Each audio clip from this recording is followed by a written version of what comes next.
We recognized Congresswoman Luistro as the next interpellator. And with that, I'd like to recognize her for her interpellation. And Congresswoman Luistro, you have 10 minutes. Thank you, Mr. Chair. Mr. Chair, I wish to direct my question to the former President. Mr. President, good afternoon. Good afternoon, Mr. President. First of all, I wish to acknowledge your courage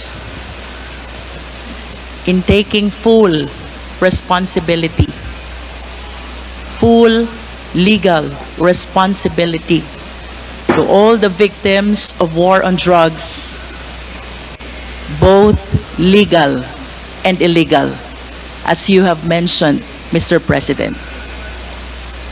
Hindi ko na kontrolado kasi ma'am And Mr. President, I wish to manifest that it is my humble opinion that one will not take legal responsibility unless there is no willingness as well to admit being behind all the killing incidents that transpired during the war on drugs.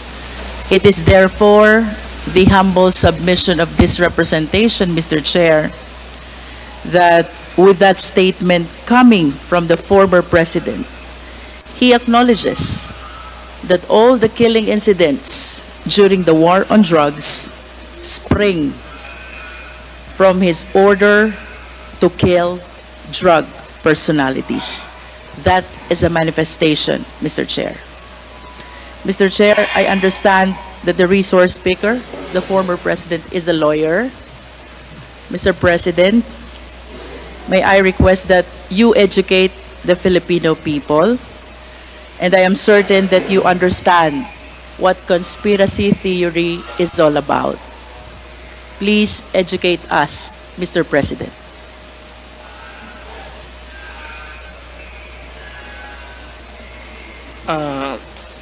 I may have some lapses already, but I will give you the definition of a conspiracy to commit a crime when two or more persons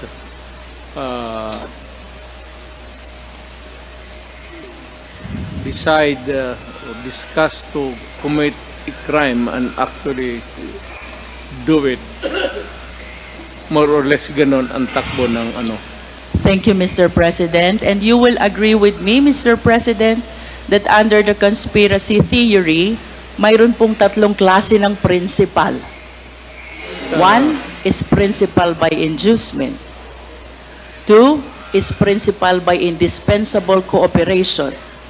And three, principal by direct participation. Being a long-time prosecutor, Mr. President, can you please enlighten us on this?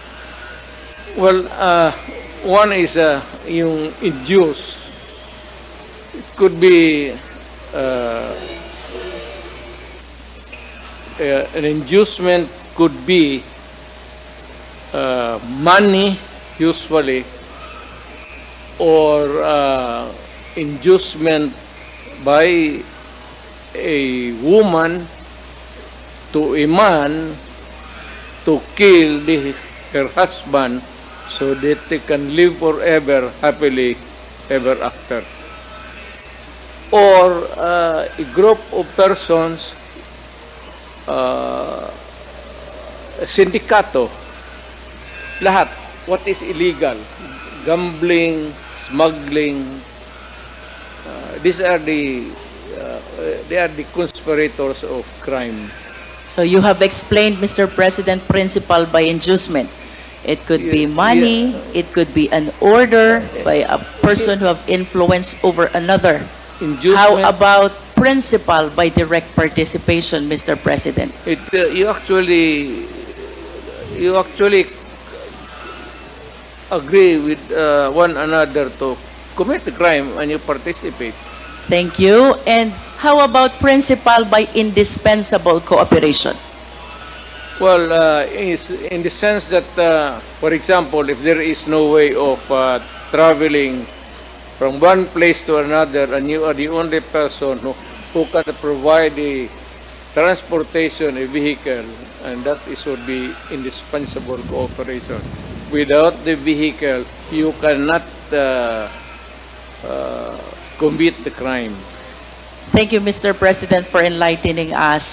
Going back to your statement that you are taking full legal responsibility to all the victims of war on drugs, both legal and illegal. It is my humble submission, Mr. Chair, that the former president can be considered liable for all these crimes under the theory of conspiracy by being a principal by inducement. I wish to manifest, Mr. Chair, that without the order, without the reward, these police operatives should not have resulted to killing a huge number of victims of war on drugs. Beg to disagree with your premise, ma'am. I understand, Mr. President, but that is a manifestation. Yes, but you know, Thank you, if Mr. police is President. supposed to do his duty. He goes to school for 2 years. He receives instructions to how to go about his duty, and we have to give the presumption of regularity. That's a principle of law. Thank you, Na Mr. President. Pag every time na may ginawa kaya in your favor is the principle of regularity Presumption in the of performance regularity of duty. of performance of official duty, Mr. President. Thank you for your enlightenment.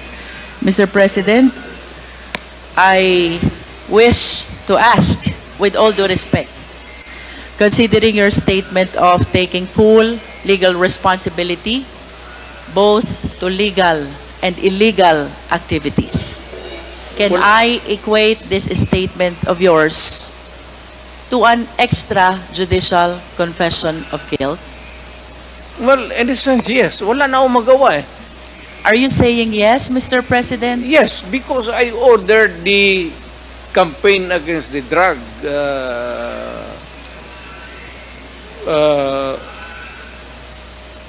syndicates. At kung anong ginawa nila, whether illegal or not, it was ako ang nag-utos. In that sense, I take that responsibility of their actions. Wala akong magawa eh. Commander ako, nag-utos ako. Puntahan ninyo yan. Just like a commander, or not a military, police, iutusan mo. Pag may nangyari dyan, magkabulyaso, whether right or wrong, iyo yan. Iyo talaga yan. Kung hindi ka naman bobo na mayor, hindi mo iwanan yung tao na inutusan mo. Unless yung pumunta doon, inutusan mo mag-operate ng illegal gambling or mga droga, tapos nag-rape, kung anong ginagawa na kabalastugan, ako na mismo ang papatay, hindi na kailangan na hintayin mo pa. Mr. President, earlier, you conform to my statement that I can equate your statement of taking full legal responsibility as an extrajudicial confession of guilt. You said yes to that. Yeah. No, I'm just reiterating the question, Mr. President. It's not about guilt or a wrong. What I'm saying is that yung lahat ng inutusan ko yung war against drugs, o yung isang platoon dyan o isang batalyon, kung ano yung ginagawa nila, kaya I take full responsibility for that. Mr. President, you are surrounded by, I believe, 4 lawyers. Hindi ko na kailangan, ma'am. Because you are a lawyer yourself. I can take of myself. I can take care of Yes. myself. And of course, you understand the elements of an extrajudicial confession. Yes. You confirm that you are of sound mind not only that, body Yes. as well. You confirm that your statement is voluntary. Yes. And of course, you confirm that you understand the consequences of your extrajudicial confession. Hindi naman alam kung hindi naman ito korte. So, I understand, Mr. President. That's why we call it extrajudicial confession. It is not a confession. It is a statement coming from the mouth of a mayor or a president at that time. It is not a confession. You are characterizing the mali, ma'am. Do not characterize that as wrong. Mr. President, Policy yan. the only one that is missing among these elements is that it should be in writing. What? And my question will be, will you be willing to translate into writing the statement that you earlier said? Hindi na nga ako marunong, yung pirma ko noon, hindi na nga pirma ko ngayon. But of course, you have a lawyers to help and assist you. Prepare this written document. Hindi ko na kailangan yan. Babait ko pa writing dito na ngayon. It's documented by the records here. Magtanong na kayo ng magtanong. Anong gusto mong tanongin? Criminal? Mr. President, I wish to proceed to my next question. Do you know Laod firing range? Do you know? Alam niyo po ba yung Laod firing range? So, hindi. Do you know? Nalalaman niyo po ba kung ano Tao yan. o saan yung Laod firing range? Doon ako napapractice magbarel para pumatay ng tao. Thank you. Nagpa-practice po kayong bumaril para pumatay ng tao. And alam nyo din po ba yung Laod Quarry? Hindi ko na negosyo yan, ma'am. Yung firing range, But at least you are aware that Laod firing range is situated in the Laod Quarry, within the premises and compound of Laod Quarry. Siguro. Tama po ba yun? Within the premises of a quarry, there is a firing range. Do you confirm that, Mr. President? That should be the question. Do you know Ben Laod? Yes, I think so. Who is Ben Laod? Si policeman. He's a policeman. He owns the land He owns the land. where the firing range is located. And do you remember, Mr. President, that the CHR, during the time of the former chairman, Laila de Lima, investigated and inspected this Laod Quarry, where they were able to discover human bones. Are you aware of that?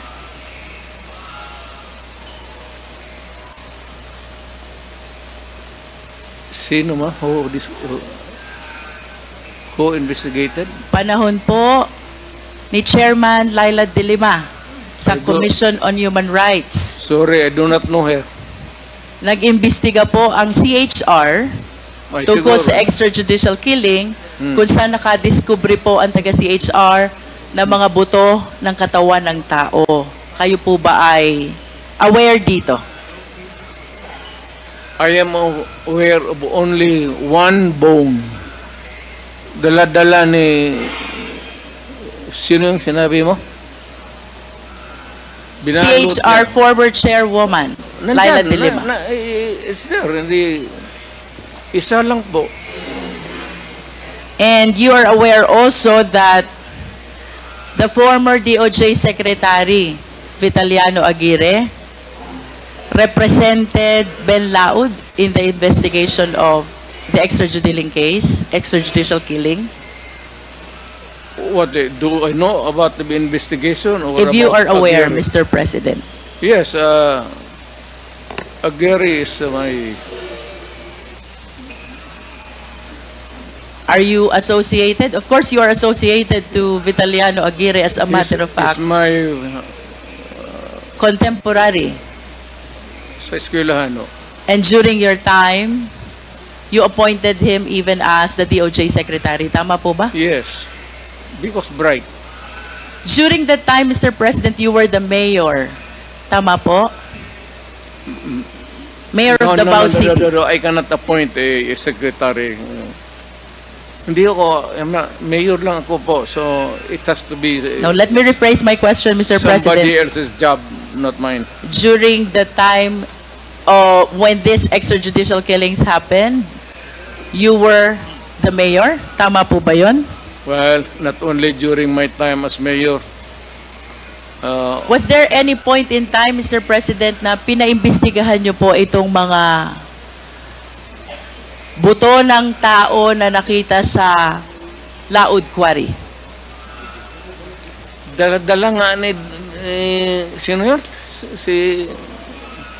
Hindi yun nag-imbestiga doon. The CHR, Mr. President.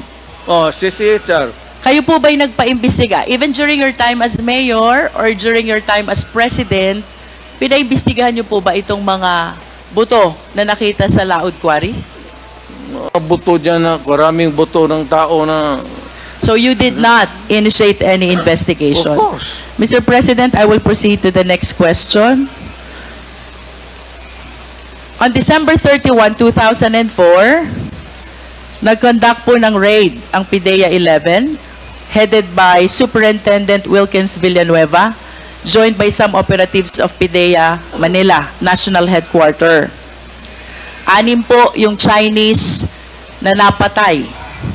But in addition to this Chinese, a certain SPO4, Val Carillo, apprehended Alan C. along with 10 other companions. Based on the affidavit of Mr. Las Cañas, Mr. President, you ordered the killing of Mr. Alan C. along with the 10 other companions. That is not true. That is a job of the police. Hindi ko trabaho magpatay, ma'am. There are 2 important observations in his affidavit, Mr. President. Ang sabi po niya dito, si Alan C. ay nag-offer ng 200 million for the release of the 2 chemists and another 100 million for the remaining 8 personalities. But when he tried to seek your permission, you refused, and you even said, madami kayong intel funds. Totoo yan. Kung bribery siguro yan. Hindi ko, never in my... Are you confirming, Mr. President, that during this time, Las Cañas and Sunny Buenaventura sought your permission whether to release Alan C. and the 10 others in exchange of the 200 million plus 100 million? Masyadong maraking pera yan, man. Totoo yan.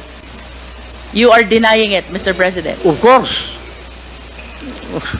But do you confirm that when you refused this offer, you even told Sunny Buenaventura and Arturo Las Cañas that you have ample intel funds, so you don't need those bribes, if you call it bribe? I do not remember making a statement like that. But money for operations against crime, malaki ang funding ng Davao City. Another important observation, Mr. President, these 11 personalities were asked as to the whereabouts of their passport. Alan C. said that his passport was taken by the operatives, while the 10 others, ang sabi po nila, hawak ng employer nila. And the employer was named as Michael Yang. What can you say about this? Nothing to do with it. Wala akong pakialam dyan. Hindi ako nakikialam ng mga passport. Mr. President, to conclude the question about this Dumoy raid, this is the raid of the PIDEA which happened in Davao Shabu Laboratory on December 31, 2004, where 6 Chinese personalities were killed during the raid, and the 11 others were brought to Laod Quarry, where they were summarily executed and buried upon your order, according to the testimony of Arturo Las Cañas. Do not believe Arturo Las Cañas. Let me proceed to Binubula ka lang niya. next question, Mr. President. In 1993, Mr. President, binomba po itong St. Peter's Cathedral in Davao City where 7 died. Naalala niyo po ba ito? And according to Arturo Las Cañas, Mr. Chair, point of order. What was I would like rule to that was find out excuse me, if Attorney Delgra is coaching the President, because she has been whispering in the ears of the former President. But to find out. Attorney Delgra, please refrain from coaching. The President is able to answer all these questions being asked He's of him. advising me And about my you are legal only rights. limited to advising Legal your client rights. with his rights. Nothing more, nothing less. He's I a hope lawyer. you follow the rule, Attorney Delgra. Please proceed. He does not have to coach me. I know how to answer. Mr. Chair, 1993, binomba po ang St. Peter's Cathedral, Davao City, where 7 died. Nalala niyo po ba ito, Mr. President? Yung simbahan, ma'am. Opo, St. Peter's Cathedral in Davao Yes, ma'am. City. At sangayon po kay Arturo Las Cañas, kayo ay galit na galit sa pangyayaring ito. Sinong hindi magalit, ma'am? At dahil po sa inyong mahigpit na galit, ay inorderan nyo po itong sina Las Cañas na bombahin ang mga moske, kasama po ang Kamamara Mosque at Bancorehan Mosque. What can you say about this? Crazy, ma'am. Do you know that my mother is a Muslim? That's an idiot statement. In other words, you are denying. Of course. Mr. President, let me proceed to June Pala. Sino po si June Pala? Well, he was a broadcaster. He is a broadcaster who used to criticize you during his programs. Tama po ba? Everybody, pati ako, tama yan. Trabaho niya yan. And according to the testimony of Arturo Las Cañas, you ordered the killing of June Pala. Niwala kay Las Cañas. Lahat na nandang participation ng crime niya, kanya. There's a pattern, you know. Look at the pattern of the crimes. Kanya lahat ng ano. Do you believe that as a policeman? Would I? Would I? Kanina po, Mr. President, I started my interpellation with acknowledging your courage in taking full legal responsibility to all the victims of war on drugs, and you said both legal and illegal. The reasons why I asked about Laod Quarry, where human bones were found. The reason why I asked about the Dumoy raid, where 11 Chinese personalities were summarily brought and killed to Laod Quarry. The reason about why I asked about the mosque bombing and the killing of June Pala is I wanted to substantiate the courage that I saw on you when you initially expressed taking full legal responsibility to all the victims of war on drugs, both legal and illegal, according to you. You are substantiate? Yes, Mr. President. Where's the proof? Mr. President, I'm anchoring my questions about the separate incidents from your initial statement that you are taking full legal responsibility Yes. to all the victims of war on drugs. You said both legal and illegal. Yes. Mr. President, you are a long-time prosecutor, correct? And of course, it is very fundamental upon us, all lawyers, the Yeah. requirements of due process. We are zeroing in on a particular individual now. Due process is the law which hears before it condemns. Due process is the law which requires notice and hearing.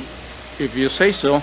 Mr. President, I hope that we will be reminded that by due process, the end does not justify the means. Kanina po, tinanong din po kayo ni Honorable Brosas about the number of the victims of war on drugs.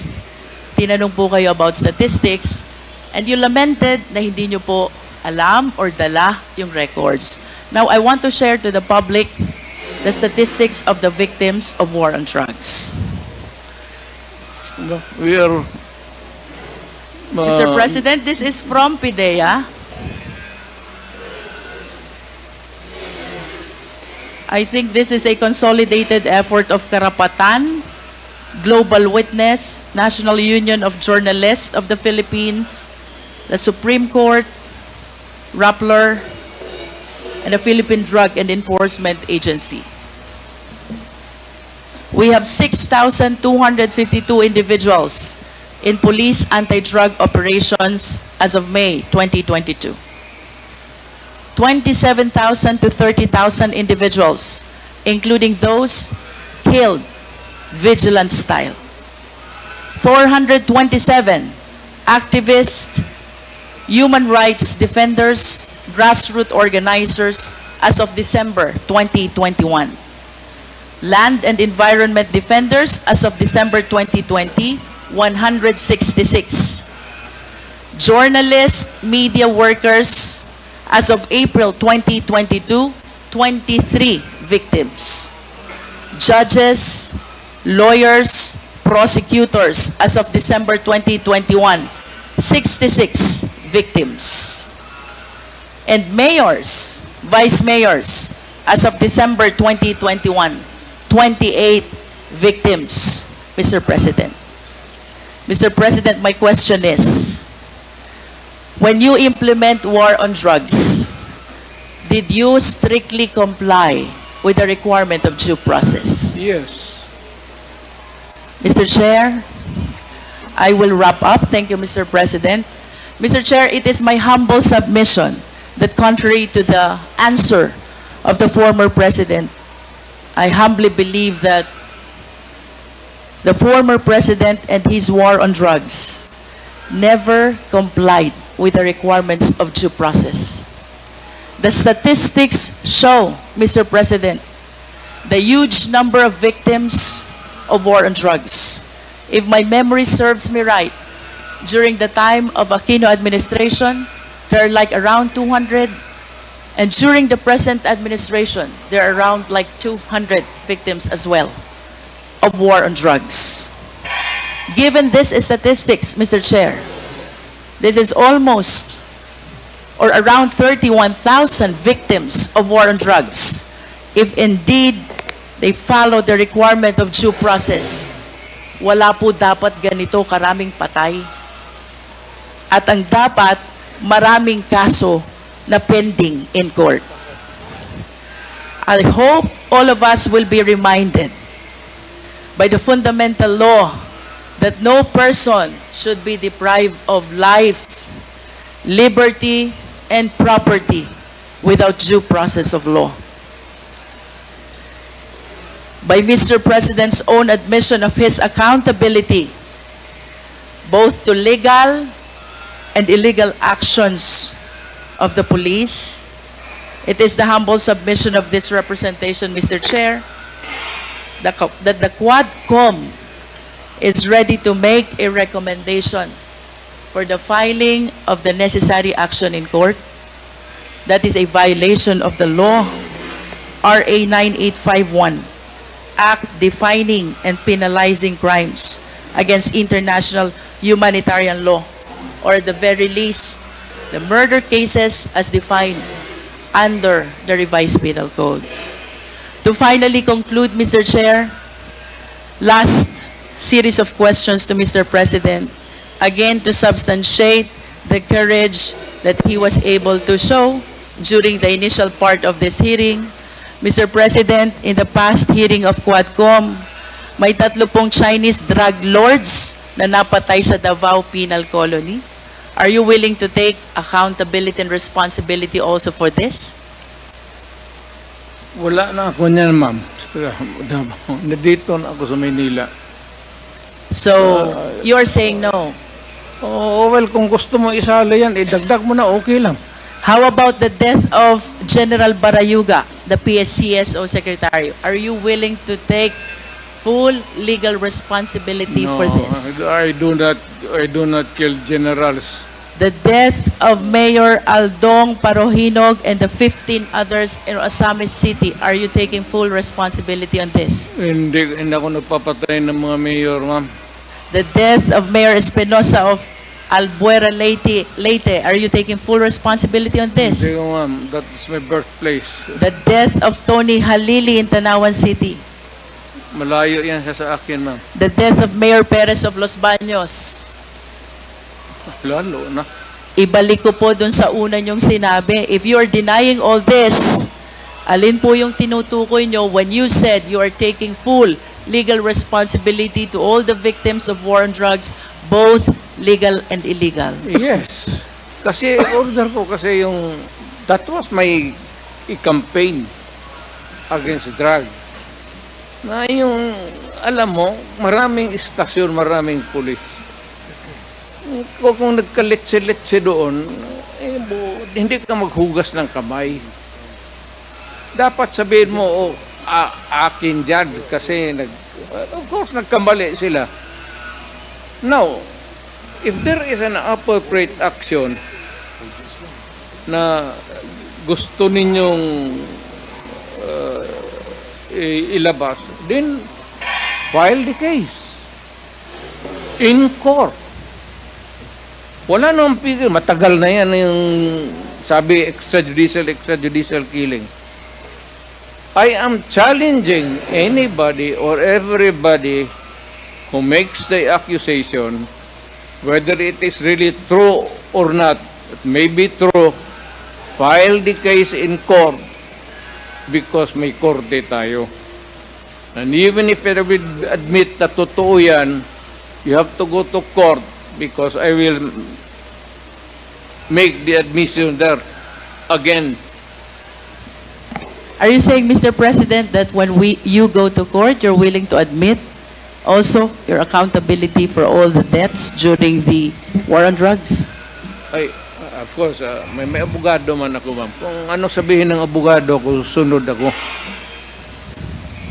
I hope that everything that you said before the Quad can be reduced in writing so that truly we can believe that you're taking full legal responsibility to all the victims of war on drugs, both legal and illegal, because as lawyers we believe that by extrajudicial confession, we have to put that in writing, Mr. President. Totoo yan, ma'am. I ordered the campaign against drugs. Hindi ako it's a policy of government or of the president. Hindi ako maghugas ng kamay. Hindi ako magsabi, hindi, kasi yung department, hindi, akin yun. Mr. President, last question. If one of these days the ICC will come, will you voluntarily submit yourself? Sipain ko pa sila, ma'am. But you said a while ago that if somebody will sponsor your fare to the ICC, you will voluntarily submit yourself to their investigation and jurisdiction. Yes. Pero kung sila magpunta dito, sipain ko. But will you confirm that you are willing to submit voluntarily yourself to ICC? Punta ko doon, sipain ko rin sila. Same. I have nothing further, Mr. Chair. Thank you, Mr. President.